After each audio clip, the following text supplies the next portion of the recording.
pandemi COVID-19 melanda, sektor logistik B2B telah mengalami penurunan sebesar 50%.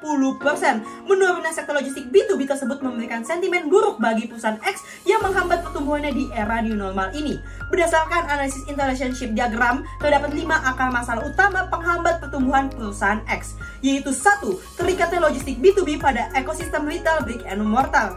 2. Belum terbentuknya ekosistem logistik yang komplementer dan kooperatif. 3. Pemanfaatan kapasitas pengiriman yang belum maksimal. 4. Alur rantai pasok perusahaan X yang belum terintegrasi secara digital. Dan 5. Rendahnya likuiditas uang dalam rantai pasok B2B perusahaan X. Berdasarkan analisis SWOT, kekuatan perusahaan X ada pada statusnya sebagai market leader pengiriman domestik dengan jangkauan hampir ke seluruh Indonesia dengan armada logistik yang lengkap dan juga terintegrasi. Walau begitu, kelemahan perusahaan ini ada pada ekosistem digital logistik B2B yang belum kuat. Hal tersebut semakin fatal, mengingat ancaman eksistensi logistik B2B yang menurun pada daya saing perusahaan X. Namun, perusahaan X juga memiliki kesempatan berupa banyaknya celah inovasi dalam rantai pasok B2B serta peluang pada industri pandemic proof yang dapat dipertimbangkan perusahaan X untuk memperkuat sayap bisnisnya. Yang pertama adalah sektor farmasi. Berdasarkan data BPS, sektor farmasi telah tumbuh sebesar 10,46% selama 2021. Namun di tengah pesatnya perkembangan sektor industri farmasi, kurangnya integrasi dalam efektivitas dan efisiensi proses manajemen rantai pasokan atau MRP dan mata rantai pasokan yang terlalu panjang menjadi masalah utama yang dapat menghambat pertumbuhan sektor farmasi. Berkembangnya tren belanja online di Indonesia juga telah mendorong perkembangan sektor B2C e-commerce di Indonesia yang tengah berlomba-lomba dan mengoptimalisasikan alur rantai pasok mereka demi menghadirkan pelayanan yang termurah dan termudah bagi pelanggannya. Upaya ini tampak dari pelaksanaan in-house logistics serta kolaborasi dengan third-party logistics atau 3PL dalam upaya memperkuat jaringan distribusi B2C e-commerce di Indonesia. Namun, tantangan geografis Indonesia serta perkembangan ekonomi yang belum merata menjadi salah satu tantangan yang sangat berat bagi e-commerce untuk memperluas jangkauan first mile delivery di kawasan non-metropolitan Indonesia yang menimbulkan tingginya frekuensi serta biaya transit yang terjadi dalam alur rantai pasok e-commerce, terutama pada bagian last mile delivery. Yang terakhir adalah sektor perdagangan internasional. Harga komoditas di dunia pasca pandemi yang semakin menguat menjadi peluang yang besar bagi Indonesia yang kaya akan komoditas. Namun begitu, permintaan yang banyak ini belum dapat dipenuhi dengan kurangnya pemain ekspor di Indonesia. Salah satu kekurangan yang mencolok adalah kecilnya peran UMKM dalam ekspor-impor yang hanya berkontribusi sekitar 16% dari seluruh kegiatan ekspor-impor. Hal ini sangat disayangkan, mengingat UMKM berperan penting sebagai ujung tombak perekonomian yang berkontribusi terhadap 60% dari total PDB di Indonesia. Dari ketiga sektor tersebut, kami melihat sebuah peluang besar bagi perusahaan X untuk ikut berperan dalam mengoptimalisasikan alur rantai pasok melalui implementasi strategi multi-tenant logistics dengan menerapkan teknologi software as a service dalam membentuk ekosistem Smart Logistics 4.0. Adapun multi-tenant logistics merujuk kepada pengkonsolidasian pelayanan dari berbagai perusahaan penyewa dengan menggunakan suatu infrastruktur yang sama. Adapun dalam praktiknya, kami melaksanakan strategi ini melalui pelaksanaan multi-tenant warehousing and shipment serta pemanfaatan teknologi SaaS dan membentuk suatu ekosistem logistik perusahaan X yang terintegrasi secara digital. SaaS merupakan web-based software yang berfungsi sebagai sarana manajemen logistik perusahaan yang mengintegrasikan alur informasi dari seluruh alur rantai pasok perusahaan dalam suatu platform, sehingga pengguna dapat memanfaatkan layanan logistik perusahaan X secara mudah dalam mengatur segala aspek dalam alur rantai pasok perusahaannya. Alur barang dalam rantai pasok perusahaan X ditunjang dengan SaaS melalui fitur Transport Management System atau TMS, Warehouse Management System atau WMS, serta pengasipan digital dari dokumen-dokumen bea cukai yang mendukung pelacakan real-time, analisis data, optimalisasi rute dan konsolidasi, dan audit pengiriman barang. Sedangkan alur uang dalam perusahaan X didukung oleh SaaS melalui penghadiran supply chain financing, yakni penghadiran pihak ketiga di antara pembeli dan pemasok untuk memastikan kelancaran dalam alur uang di sistem rantai pasok serta menjaga kesehatan kas internal dari perusahaan-perusahaan pembeli maupun pemasok.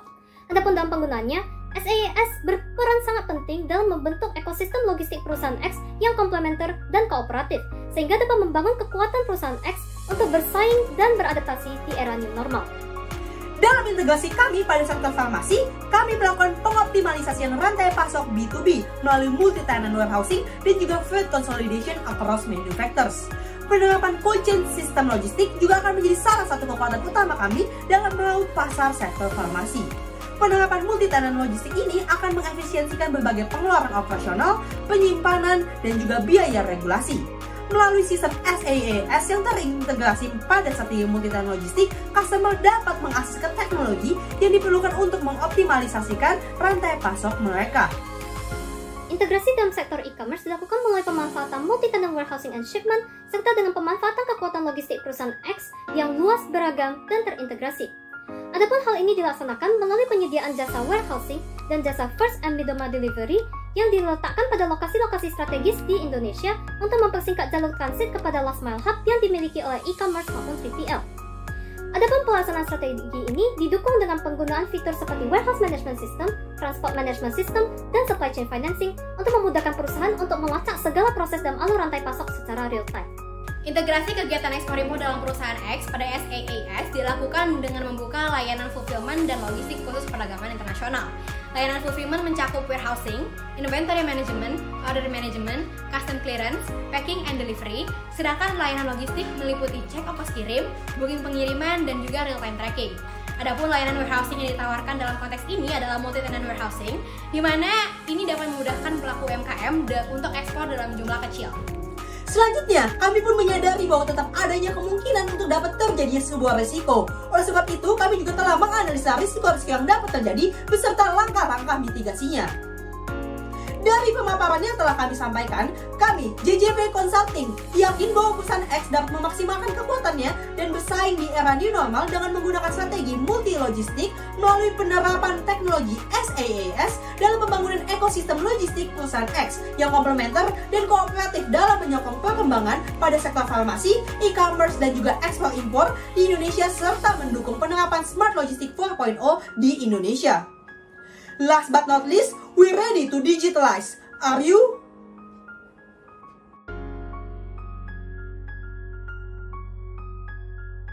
Dalam strategi pelayanan B2C e-commerce, perusahaan X dapat menggunakan jaringan distribusi, distributor storage with carrier delivery.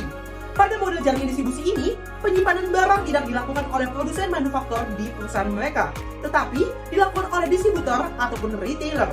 Sedangkan pengiriman barang dari distributor ke customer dilayani melalui penggunaan jasa 3PL.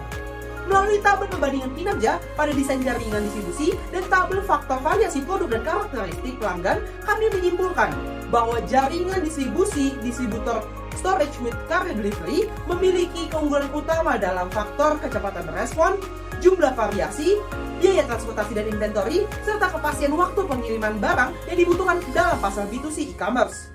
Jaringan ini memiliki kinerja yang cukup baik dalam semua aspek kecuali returnability. Untuk mengatasi masalah tersebut, kami melakukan analisis KTTPA atau Gartner Tregove Potential Problem Analysis untuk meyakinkan solusi yang kami pilih.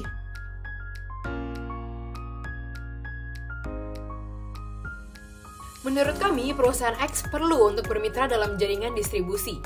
Dengan bermitra, perusahaan X dapat meningkatkan efisiensi dan efektivitas dalam jaringan distribusi, meminimalisir kegagalan melalui penanggungan risiko bersama, meningkatkan produktivitas melalui penggabungan sumber daya dengan mitra, dan terakhir adalah dapat memperluas potensi pasar dengan exposure terhadap pasar milik mitra. Dari pemaparan profil perusahaan yang telah dipaparkan, maka kriteria mitra yang tepat untuk perusahaan X adalah perusahaan armada logistik B2C yang luas di Indonesia, yang juga memiliki layanan pengiriman yang cepat dan tepat waktu, pengiriman yang dapat diraih secara digital, tarif yang kompetitif, dan juga digunakan dan dipercaya secara luas. Dari kriteria yang dipaparkan, maka calon mitra kami adalah seperti JNE, JNT, Si Cepat, SAP, dan juga Tiki. Adapun bentuk kerjasama yang muncul antara perusahaan X dan 3PL muncul dalam bentuk collaborative shipping dan cumulative big data. Collaborative shipping muncul dari perusahaan X yang menyediakan jasa first and middle mile delivery serta mengurangi biaya dan frekuensi transit. Sedangkan 3PL menyediakan jasa last mile delivery serta meningkatkan eksistensi perusahaan X dalam pasar e-commerce. Efektivitas yang muncul adalah tersedianya layanan pengiriman logistik e-commerce secara end-to-end serta perluasan jaringan distribusi e-commerce. Sedangkan efisiensi yang muncul adalah penurunan biaya logistik e-commerce yang meningkatkan daya saing serta membentuk kekuatan jaringan distribusi yang semakin kuat akibat spesialisasi alur logistik. Sedangkan dalam bentuk cumulative big data, perusahaan X menyediakan data dan industrial knowledge dari sektor logistik B2B, sedangkan 3PL menyediakan data dan industrial knowledge dari sektor logistik B2C. Adapun efektivitas yang muncul adalah terbentuknya big data yang mencakup end-to-end proses yang memungkinkan penyesuaian pelayanan terhadap kebutuhan pasar secara objektif. Sedangkan efisiensi yang muncul adalah pembentukan data yang lebih akurat dan komprehensif akibat adanya market power dan spesialisasi industri dari perusahaan X dan 3PL.